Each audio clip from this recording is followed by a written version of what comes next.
Tiens, je vais vous refaire le coup de pas avoir le livre dont je vais vous parler ce coup-ci. Il est dans un carton, je sais pas où, la flemme de chercher, parce qu'encore une fois, c'est un livre que j'ai pas aimé. L'Alchimiste de Paulo Coelho.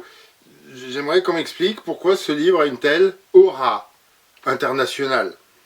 Si je le résume, il y a à peu près 270 pages à nous emmener dans une démonstration qui nous amène à accepter l'idée qu'il y a une force qui dirige l'univers.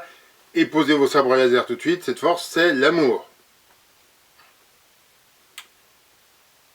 C'est bien écrit, c'est agréable à lire. Alors évidemment, je l'ai lu en français, mais j'imagine que c'est d'autant plus efficace si la version originale est élégamment rédigée.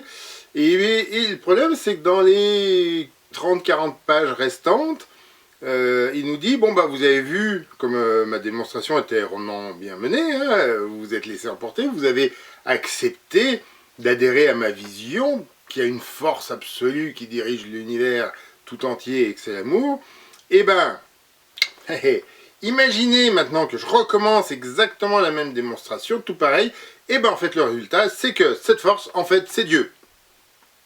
Et point barre. Il ne la refait pas, cette démonstration. Hein. À aucun moment, il évoque le cheminement de sa pensée. Non, non, il nous demande simplement de croire en lui. Est-ce qu'on peut appeler ça un syllogisme? Bref, c'est facile et plaisant à lire, mais ça sert un propos qui ne plaira pas aux gens qui ont envie de penser par eux-mêmes. Et quand je parlais d'entrisme religieux concernant l'étude de Chateaubriand à l'école, ce livre-là, c'est la société tout entière qui veut nous forcer à l'aimer, un livre qui nous inflige une pensée unique, dominante.